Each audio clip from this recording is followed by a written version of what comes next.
Hello friends, चलिए start करते हैं class 10th maths chapter first वास्तविक संख्याएं। तो फ्रेंड्स, आज से हम स्टार्ट कर रहे हैं 10th क्लास का सिलेबस, जिसमें हम करने वाले हैं एक्सरसाइज 1.1, वो भी पूरी कंप्लीट। तो ये क्या कहती है? निम्नलिखित संख्याओं को अभाज्य गुणनखंडों के गुणनफल के रूप में व्यक्त कीजिए। ठीक है फ्रेंड्स, तो यहाँ पर हमारे क्वेश्चन में क्या कहा गया है? हमें कुछ क्वेश्चन दिए गए हैं जिनको हमें अभाज्य गुणनखंडों के गुणनफल के रूप में व्यक्त करना है। तो फ्रेंड्स देखिए, हम अभाज्य गुणनखंड के रूप में कैसे व्यक्त करते हैं। तो फ्रेंड्स, ये है हमारा 140। तो अब हम क्या करेंगे, इसको एलसीएम लेंगे इसका। 2 सते 14, 0 ऐसी की ऐसी, फिर 2 तिया 6, 1 बच गया, 2 पंजे 10, फिर 35 किससे कटेगा फ्रेंड्स? 5 से। 5 7 जा 35, फिर 7 1 जा 7। ठीक है फ्रेंड्स, तो ये क्या हो गया? 2 × 2 × 5 × 7, यानी 2 का स्क्वायर इंटू 5 × 7। ठीक है फ्रेंड्स, तो ये क्या होंगे? इसके अभाज्य गुणनखंड होंगे। तो फ्रेंड्स, यहाँ पर हमारा पहले क्वेश्चन का आंसर आ चुका है। ये हो गए इसके अभाज्य गुणनखंड। ऐसे ही हम इसका सेकंड क्वेश्चन कर लेते हैं फ्रेंड्स। सेकंड क्वेश्चन हमारा क्या है? ये है हमारा 156। ठीक है, 156 है। अब हम इसके अभाज्य गुणनखंड करेंगे, तो हम इसका एलसीएम लेंगे। किससे कटेगा ये? 2 सते 14, 1 बच गया, 2 अठे 16, फिर 2 से काट देंगे, 2 तिया 6, 1 बच गया, 2 नम 18, फिर 3 एकम 3, 3 तिया 9। अब किससे कटेगा? 13 से। 13 एकम 13। ठीक है फ्रेंड्स, तो अब देखिए, अब हम इसको किस तरीके से लिख सकते हैं? 2 × 2 × 3 × 13। ठीक है फ्रेंड्स, यहाँ पे जो 2 है वो 2 बार आ रहा है, तो हम इसको इस तरीके से भी लिख सकते हैं, 2 का स्क्वायर इंटू 3 × 13। तो फ्रेंड्स, यही हो गया इसका आंसर। हमने लिख दिया इसको अभाज्य गुणनखंड के रूप में। ऐसे ही फ्रेंड्स, इसका नेक्स्ट क्वेश्चन है क्वेश्चन नंबर 3। क्वेश्चन नंबर 3 क्या है फ्रेंड्स? देखिए, 3 8 2 5।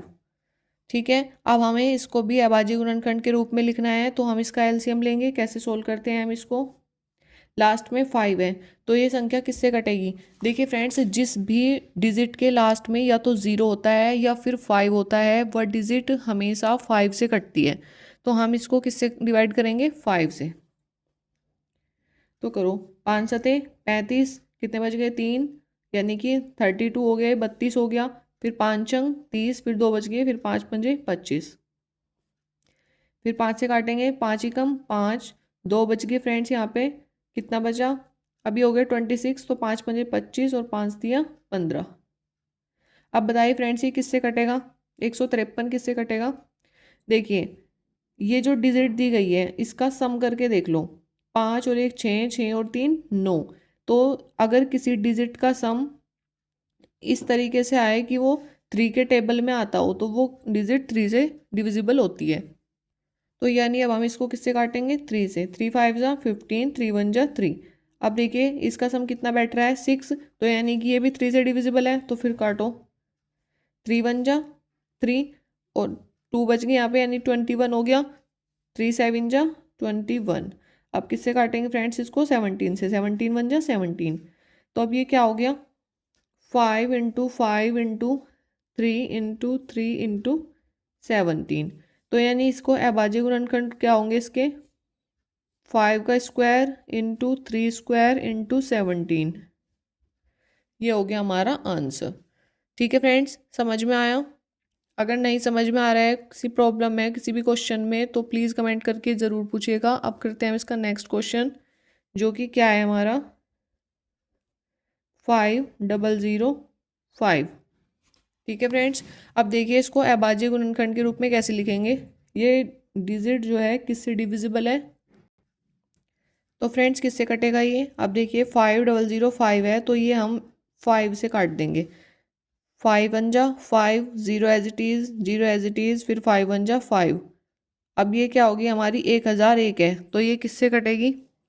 देखिए, 7 से काट के देखते हैं इसको। 7 से। 7 1 जा 7, कितने बच गए यहाँ पे? 3 बच गए। 7 4 जा 28, फिर कितने बच गए यहाँ पे? 2 बच गया, और फिर यानी 21, 7 3 जा 21।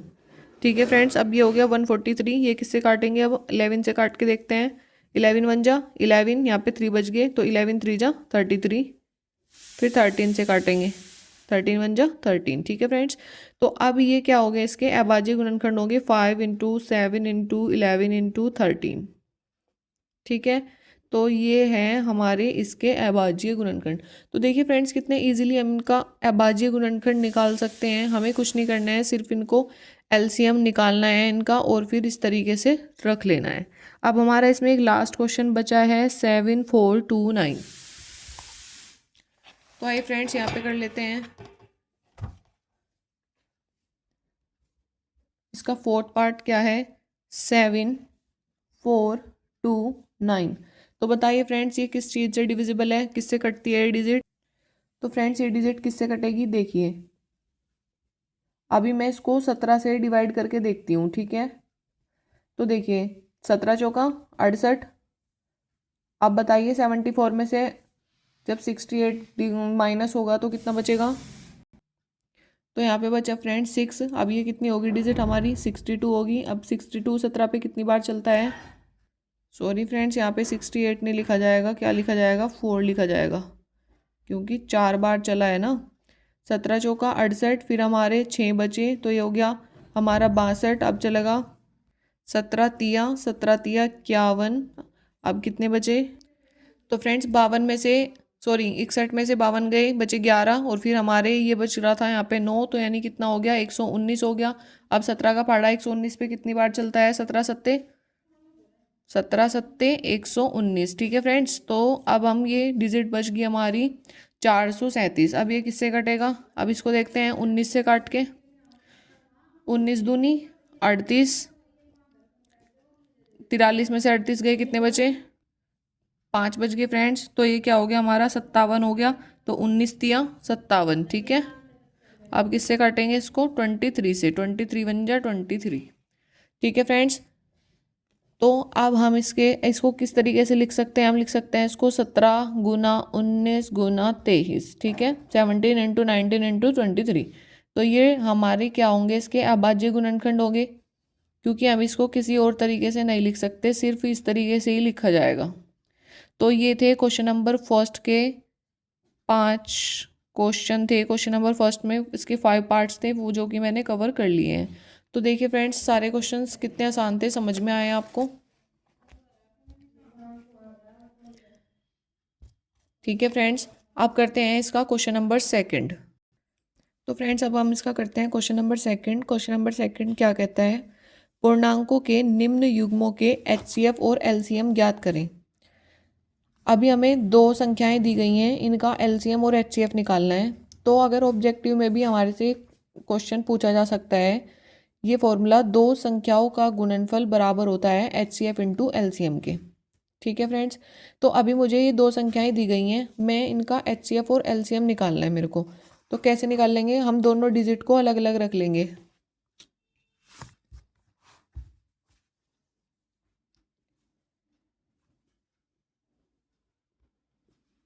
ये 26 है और ये 91।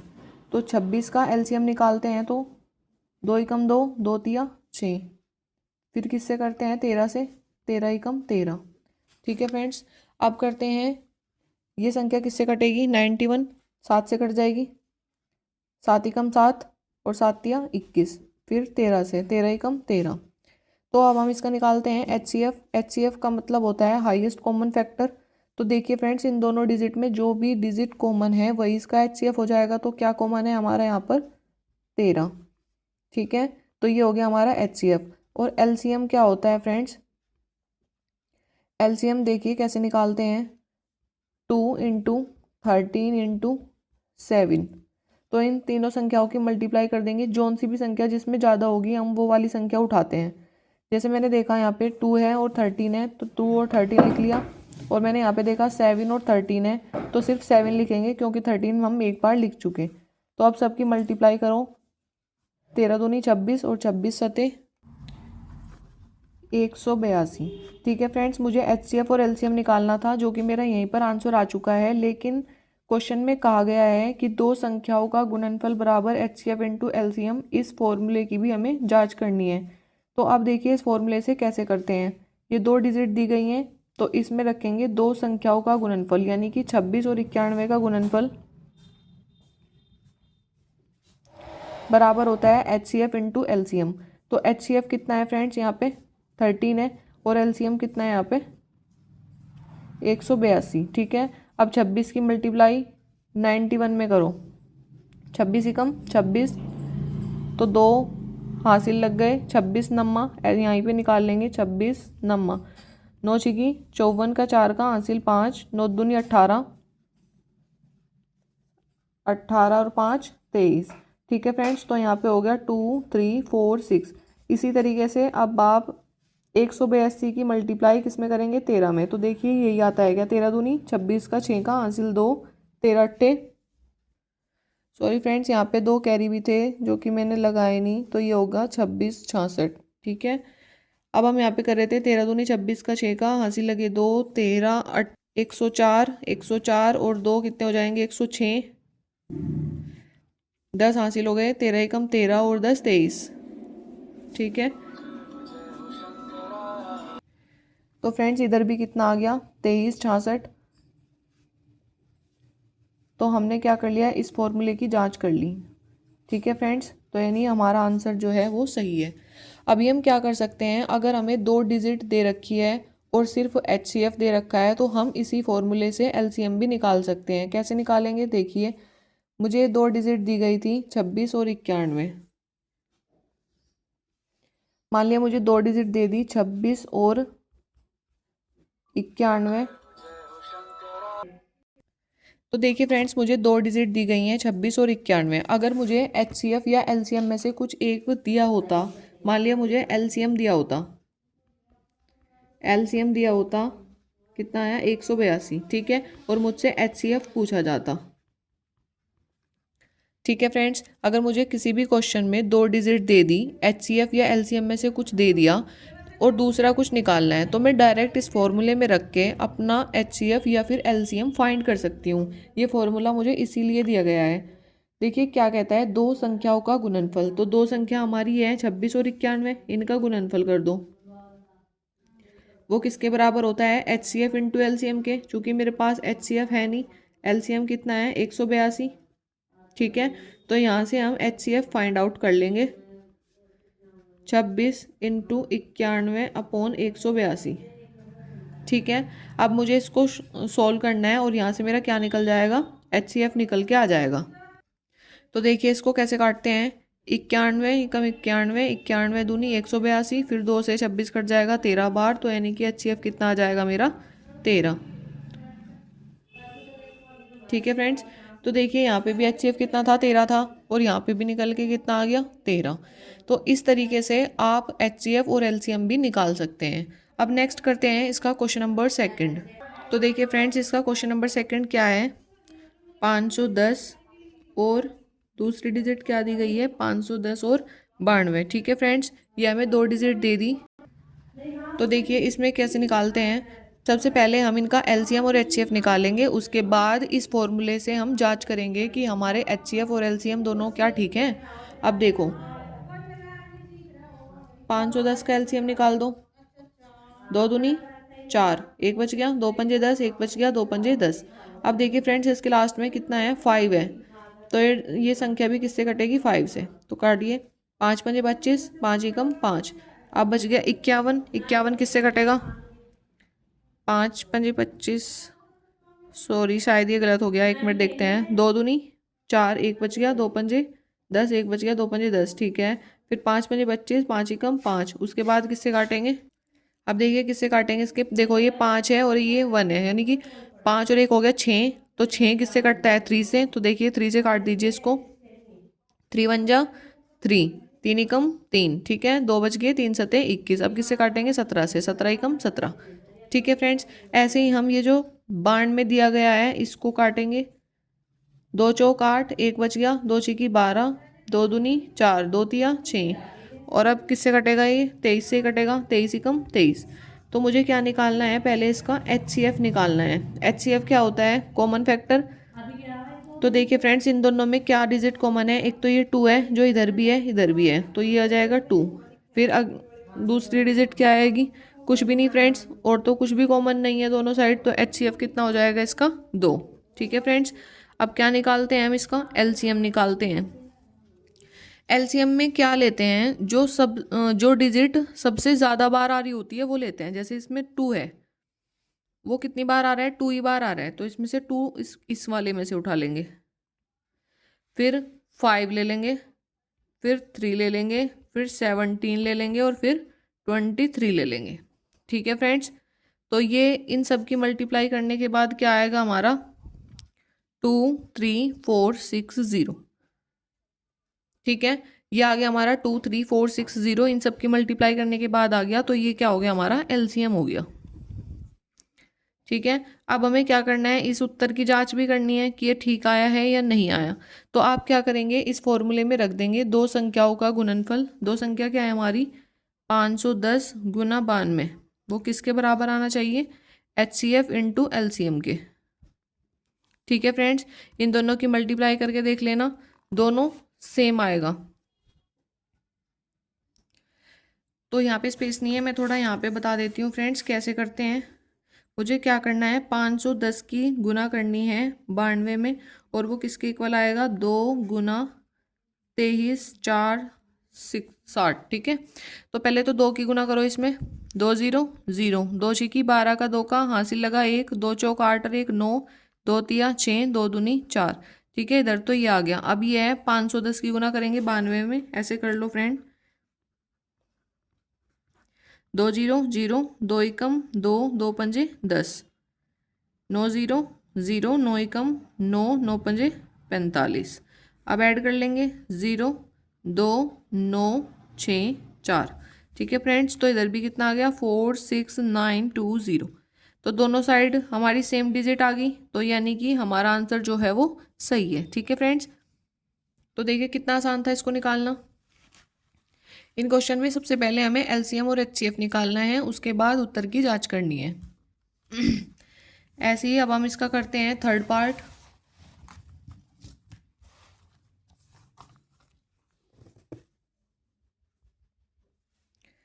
थर्ड पार्ट क्या कहता है इसका? 336 और 54। ठीक है फ्रेंड्स, 336 और 54। अब मुझे दो डिजिट दी गई हैं, इसमें भी वही करना है, LCM निकालना है। तो निकालेंगे LCM, कितना हो जाएगा 336 का? किससे कटेगा ये? तो किससे कट जाएगा फ्रेंड्स? ये भी 2 से काटेंगे इसको। 2 एकम 2, बच गया 1, 2 छिकी 12, 2 अठे 16। ठीक है फ्रेंड्स, अब किससे काटेंगे? फिर 2 से। 2 अठे 16, 2 चौक 8, 2 चौक 8, 2 दूनी 4, 2 दूनी 4, 2 एकम 2, फिर 3 सते 21, 7 एकम 7। ऐसे ही हम 54 को काटेंगे। 2 दूनी 4, 1 बच गया, 2 सते 14। फिर किससे कटेगा? 3 से। 3 नम 27, फिर 3 तिया 9, फिर 3 एकम 3। ठीक है फ्रेंड्स, तो अब हम निकालते हैं इसका HCF। HCF क्या होता है? वही हाईएस्ट कॉमन फैक्टर। तो देखिए 2 यहाँ पे भी है, यहाँ पे भी, तो ये एक तो 2 आ गया। फिर 3, ये वाला 3 देखो यहाँ पे भी है, यहाँ पे भी है, दोनों में कॉमन है, तो एक 3 आ गया। और यहाँ पे 3 है, लेकिन और 3 तो नहीं है यहाँ पे कॉमन आने के लिए, तो बस इसका HCF कितना हो जाएगा? 6। ठीक है फ्रेंड्स, अब हम क्या निकालते हैं? इसका LCM निकालते हैं। देखिए LCM निकालने के लिए यहाँ पे 2 है, कितनी बार आया हुआ है? 4 बार, तो 4 बार लिख लेंगे। उसके बाद जो है 3 लिखेंगे। देखो 3 ज़्यादा बार किस में आया हुआ है? इसमें या फिर इसमें? इसमें, तो इसके 3 लिख लेंगे। 3 इंटू 3 इंटू 3। उसके बाद क्या बचा हमारा? 7 बचा, तो फिर 7 लिख लेंगे। इन सब की मल्टीप्लाई करेंगे। 2 दूनी 4, 4 दूनी 8, 8 दूनी 16, 16 तिया 48, 48 तिया, यहाँ लिखेंगे 48 तिया 3 अठे 24 का 4 कहाँ से लगे? 2, 4 तिया 12 2 14, 144, फिर 144 तिया 3 चौक 12 का 2 का हासिल लगा 1, 3 चौक 12 और 1 13 का 3 का हासिल लगा 1, 3 एकम 3 और 1 4, 432, 432।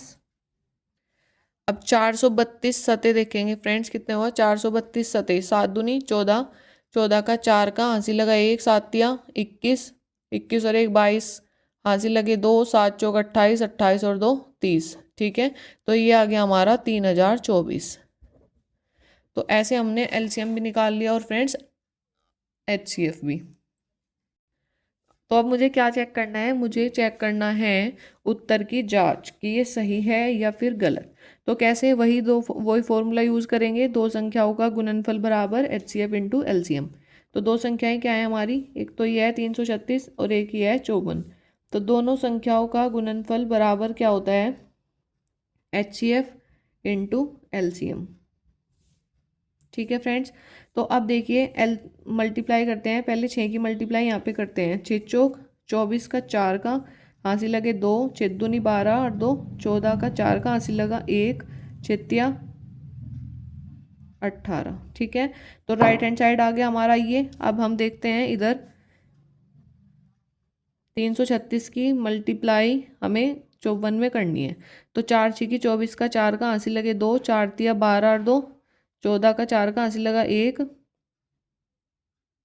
4 तिया 12 और 1 13, फिर 5 अंक 30 की 0 हासिल लगे 3, 5 तिया 15, 15 और 3 18 का 8 का हासिल लगा 1, 5 तिया 15, 15 और 1 16। तो ऐड कर लेंगे अब 4 4 8 और 3 11 का 1 का हासिल लगा 1, 6 और 1 7 और 1 8 और 1। ठीक है फ्रेंड्स, तो यहाँ पे आ जाएगा 18144। तो देखिए friends, left hand side right hand side के इक्वल आ गई, तो इसका मतलब हमारा आंसर जो है वो करेक्ट है। ठीक है फ्रेंड्स, कितना आसान है इन सबको करना। तो फ्रेंड्स देखिए, अब हम करते हैं question number third. Question number third हमसे क्या कहता है, अभाज्य गुणनखंड विधि द्वारा निम्न पूर्णांकों के एचसीएफ और एलसीएम ज्ञात कीजिए। ठीक है, हमें इनके एचसीएफ और एलसीएम निकालने हैं अभाज्य गुणनखंड विधि द्वारा। तो सबसे पहले हम क्या करते हैं, 12 है, 12 का एलसीएम निकालते हैं, 2 छिकी 12, 2 तिया 6, 3 एकम 3। ठीक है, अब ऐसे ही 15 का निकालते हैं, 3 पंजे 15, 5 एकम 5। फ्रेंड्स, हम डिवाइड करना सबसे छोटी संख्या से स्टार्ट करेंगे ताकि हमारा एचसीएफ इजीली निकल जाए। अब निकालते हैं 21 का एलसीएम, 3 सते 21, 7 एकम 7। ठीक है फ्रेंड्स, सॉरी हम इसका फैक्टर करते हैं, इसको फैक्टर कहते हैं। अब देखिए फ्रेंड्स, एचसीएफ क्या होता है, हाईएस्ट कॉमन फैक्टर। तो फ्रेंड्स देखिए, इस इन तीनों में हमें क्या कॉमन देखने को मिल रहा है, तीनों में क्या कॉमन है, 3। यहाँ पर भी है, यहाँ पर भी और यहाँ पर भी, तो 3 क्या हो जाएगा, इसका एचसीएफ हो जाएगा। और एलसीएम क्या होगा फ्रेंड्स, देखो सब एलसीएम निकालने के लिए सबसे पहले ये देखते हैं कि यहाँ पर कौन कौन सी डिजिट रखी हुई है आगे। एक तो मेरे पास 2 है, एक 3 है, एक 5 है और एक 7 है। ठीक है, आगे सब में यही तो डिजिट है, 2 3 5 और 7। तो इसमें देखते हैं सबसे ज़्यादा जो संख्या है उसकी उठाते हैं। जैसे मान लिया यहाँ पे 2 है, वो यहाँ पे 2 जो है वो 2 टाइम्स आया हुआ है, तो मैं यहाँ के 2 उठाऊंगी। फिर उसके बाद आता है नंबर 3 का, 3 सबसे ज़्यादा किस में है, सब में एक एक बार ही है, तो एक बार 3 लिख लेंगे। उसके बाद नंबर आता है किसका, 5 का, 5 का, 5 सबसे ज़्यादा किस में है, इस एक बार ही आ रहा है 5, तो 5 लिख लेंगे, फिर 7 लिख लेंगे। ठीक है फ्रेंड्स, अब इन सब की मल्टीप्लाई कर देंगे, 2 दूनी 4, 4 तिया 12, 12 पंजे 60 और 60 सत्ते 60 सत्ते 7 चिंग 42 यानी कि 420। तो ये क्या आ गया फ्रेंड्स, हमारा एलसीएम आ गया। अब करते हैं इसका question number second. Question number second क्या है, 17 23 और 29। ठीक है फ्रेंड्स, अब मुझे इसका एचसीएफ निकालना है, 17 23 और 29 का। जब मैं एचसीएफ निकालूंगी तो 17 का फैक्टर क्या होगा, 17 ही कम 17, ऐसे ही 23 का फैक्टर क्या हो गया, 23 ही कम 23, और ऐसे ही 29 का फैक्टर हो गया 29 ही कम 29। तो देखिए फ्रेंड्स, इन सब में क्या कॉमन है, कुछ भी कॉमन नहीं है। तो एक बात समझिए, जब किसी भी डिजिट में कोई भी डिजिट कॉमन नहीं आती, जैसे मैंने इनके फैक्टर निकाले और इसमें कुछ भी कॉमन नहीं है, तो इसका एचसीएफ कितना हो जाएगा, कुछ भी कॉमन नहीं है तो इसका एचसीएफ 1 होगा, ना कि 0। ये मत सोच लेना कि कुछ भी कॉमन नहीं है, 0 कॉमन है तो 0 लगा दो, ऐसा नहीं होता। अगर किसी में कुछ भी कॉमन नहीं होता तो HCF होता है 1। और फ्रेंड्स फिर इसका LCM कैसे निकालते हैं? LCM निकालने के लिए सबकी मल्टीप्लाई कर देंगे, 17, 23 और 29। इन सब की मल्टीप्लाई करके यहाँ पर जो भी आएगा वही क्या हो जाएगा, इसका LCM हो जाएगा। अब करते हैं इसका क्वेश्चन नंबर, इसका थर्ड पार्ट में क्या है, 8, 9 और 25, ये 3 डिजिट दी हुई हैं। अब इसके फैक्टर निकालते हैं। पहले 8 के फैक्टर निकालेंगे, तो 2 चौक 8, 2 दूनी 4, 2 एकम 2। ऐसे ही अब 9 के फैक्टर निकालेंगे, तो 3 तिया 9, 3 एकम 3। फिर इसी तरीके से 25 के फैक्टर निकालेंगे, 5 पंजे 25 और 5 एकम 5। तो अब इसका HCF क्या होगा? HCF निकालने के लिए हमें कॉमन वर्ड ढूंढना है। अब देखो यहाँ पे कुछ भी कॉमन नहीं है, तो यानी इसका HCF हो जाएगा 1। और LCM क्या होगा? 2 into 2 into 2 into 3 into 3 into 5 into 5। ठीक है फ्रेंड्स, तो इसकी मल्टीप्लाई कर लेंगे। 2 दूनी 4, 4 दूनी 8, 8 दिया 24, 24 दिया 72, 72 पंजे यहाँ पे निकाल लेंगे। 72 पंजे 5 दूनी 10 की 0, हासिल लगा 1, 5 सते 35 और 1 36, 360। 360 की फिर 5 में मल्टीप्लाई करेंगे, फिर 5 0 0, 5 अंक 30 की 0, हासिल लगे 3, 5 दिया 15 और 3 18। तो ये हो गया हमारा 1800। तो यानी इसका LCM कितना आ गया? 1800। तो अब देखिए फ्रेंड्स, इसका करते हैं क्वेश्चन नंबर 4। क्वेश्चन नंबर 4 क्या कहता है? HCF दे दिया हमें 306 और 657 का 9 है। अब मुझे इसमें LCM निकालना है 306 और 657 का। ठीक है, तो यानी मुझे 2 डिजिट दी गई हैं, तो वही वाला फॉर्मूला लग जाएगा फ्रेंड्स, दो संख्याओं का गुणनफल, दो संख्याओं का गुणनफल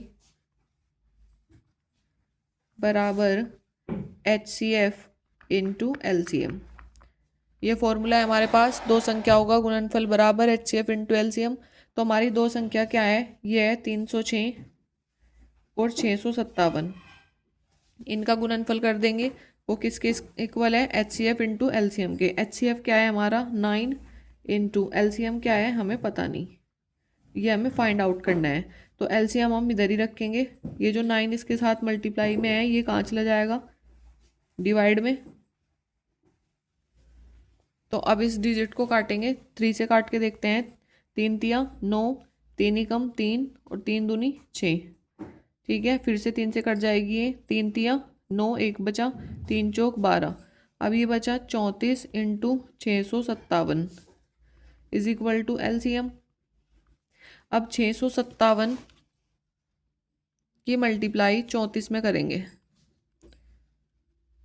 4 सत्ते 28 का 8 का हासिल लगे 2, 4 पंजे 20 और 2 22 का 2 का हासिल लगे 2, 4 6 की 24 और 2 26 इंटू 3 सत्ते 21 हासिल लगे 2, 3 पंजे 15 और 2 17 हासिल लगा 1, 3 छंग 18 और 1 19। अब जोड़ लेंगे इसको, 8 2 और 1 3, 6 और 7 13 का 3 का हासिल लगा 1, 9 और 2 11 और 1 12 का 2 का हासिल लगा 1। तो ये आ गया हमारा 22338। ये क्या हो गया फ्रेंड्स? हमारा LCM निकल के आ गया और यही है आंसर। तो देखिए फ्रेंड्स, क्वेश्चन नंबर 5 है। अब ये क्या कहता है? जांच कीजिए कि क्या किसी प्राकृत संख्या n के लिए संख्या 6 की पावर n अंक 0 पर समाप्त हो सकती है। तो देखिए फ्रेंड्स, इसमें क्या करना है, इसमें कैलकुलेशन करने के लिए कुछ भी नहीं है, बस इसमें 2 लाइन थ्योरी की लिखी जा सकती है, जो कि हम लिखने वाले हैं। तो फ्रेंड्स इसमें लिखिएगा, यदि कोई संख्या 0 पर समाप्त होना चाहती है तो उसके अभाज्य गुणनखंड में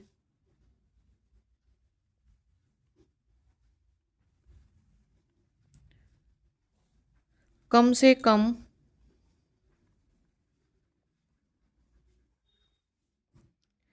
एक बार 2 गुना 5 आना चाहिए।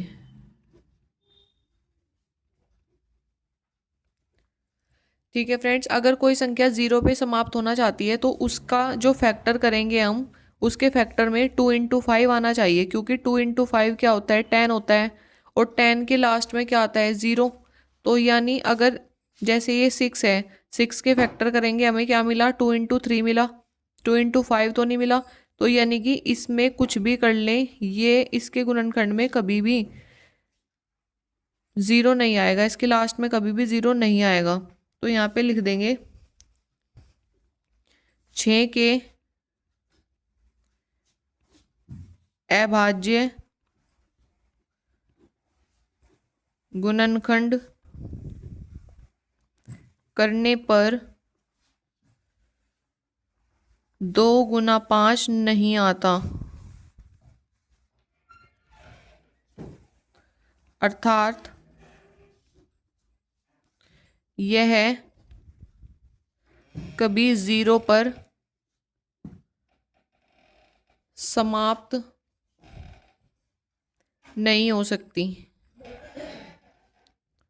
ठीक है फ्रेंड्स, कोई भी संख्या है अगर उसको 0 पर समाप्त होना है तो उसके फैक्टर में 2 इंटू 5 ज़रूर आना चाहिए। अगर किसी के फैक्टर में 2 इंटू 5 नहीं आ रहा है तो वह संख्या 0 पर समाप्त नहीं हो सकती। ठीक है फ्रेंड्स, तो फ्रेंड्स चलिए अब हम इसका करते हैं क्वेश्चन नंबर 6, जो कि इस एक्सरसाइज का लास्ट क्वेश्चन है। ये क्या कहता है, व्याख्या कीजिए कि 7 गुना 11 गुना 13 प्लस 13 और 7 गुना 6 गुना 5 गुना 4 3 2 गुना 1 प्लस 5 भाज्य संख्याएं क्यों हैं। हमें ये चेक करना है कि ये भाज्य संख्याएं क्यों हैं। अब देखिए फ्रेंड्स, भाज्य संख्याएं होती क्या हैं, भाज्य संख्याएं वे होती हैं जिनका अभाज्य गुणनखंड करने पर 2 से ज़्यादा फैक्टर आते हैं। जैसे कि फॉर एग्जांपल देखिए 4 है, ठीक है, मैंने 4 ले लिया, तो 4 का जब मैं अभाज्य गुणनखंड करती हूँ तो 2 दूनी 4, 2 एकम 2 और फिर ये आ गया, यानी कि इसके 2 से ज़्यादा फैक्टर हैं, तो वो संख्या हमारी भाज्य संख्याएं कहलाती हैं। ठीक है, तो यानी अगर आपसे पूछा जाए तो कि सबसे छोटी भाज्य संख्या क्या है, तो सबसे छोटी भाज्य संख्या 4 ही है। ऐसा नहीं कि 3 लिख दोगे आप। देखिए 3 है, तो 3 के जब हम अभाज्य गुणनखंड करते हैं तो ये किससे डिवाइड होगा, 3 से, 3 एकम 3, या फिर 1 से। इसके फैक्टर कितने हुए, 2, एक तो 3 और एक 1, तो यानी कि ये भाज्य संख्या नहीं है। भाज्य संख्या होने के लिए उसके 2 से ज़्यादा फैक्टर होने चाहिए, तो यानी सबसे मिनिमम भाज्य संख्या क्या है, हमारी 4 है। ठीक है फ्रेंड्स, तो अब देखिए इस क्वेश्चन को कैसे करते हैं।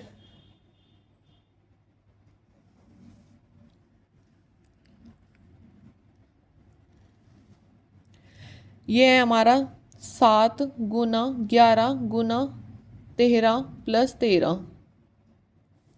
इन दोनों में से आप क्या कॉमन ले सकते हैं, 13 कॉमन ले सकते हैं। अंदर क्या बचा, 7 गुना 11 प्लस 1, यानी 13, 11 सते 77 प्लस 1, यानी कि 13 इंटू 78। अब जब आप इसके फैक्टर करेंगे तो कितने फैक्टर हो सकते हैं, 2 से ज़्यादा फैक्टर हो जाएंगे इसके, तो यानी ये क्या है, एक भाज्य संख्या है। इसी तरीके से आप ये दूसरे कर लेंगे, 7 into 6 into 5 into 4 into 3 into 2 into 1 plus 5। तो देखिए दोनों साइड से क्या कॉमन है, हमारा 5 कॉमन है, तो 5 निकाल देंगे। अंदर बचेगा 7 into 6 into 4 into 3 into 2 into 1 plus 1। जब यहाँ से 5 कॉमन आ गया तो यहाँ पे कितना बचा, 1। तो अब इनकी मल्टीप्लाई करेंगे, 7 छिंग 42, 4 तिया 12, 12 दूनी 24 प्लस 1। तो 24 की 42 में मल्टीप्लाई करेंगे, क्या आ जाएगा, 24 दूनी 48 का, 8 का हंसी लगे 4, 24 चौका 96, 96 और 4 100 प्लस 1, तो यानी कि 5 इंटू 1009 आ जाएगा। तो यानी इसके भी कितने फैक्टर हो जाएंगे, 2 से ज़्यादा फैक्टर हो जाएंगे ना। तो इसके भी कितने फैक्टर हैं फ्रेंड्स, 3 फैक्टर हैं इसके, एक तो 5 है, एक 1009 है, और तीसरा हम 1 भी रख सकते हैं। तो यानी कि जिसके 2 से ज़्यादा फैक्टर होते हैं वे हमारी भाज्य संख्याएं होती हैं। तो बस हमें यही दिखाना था यहाँ पे, तो ये हमारा आंसर हो गया। ठीक है फ्रेंड्स, अब इसमें एक क्वेश्चन और बचा, क्वेश्चन नंबर 7, वो आप करिएगा। अगर समझ में नहीं आता है तो कमेंट करके पूछ लीजिएगा, और प्लीज़ लाइक एंड शेयर ज़रूर कीजिएगा चैनल को। Thank you friends.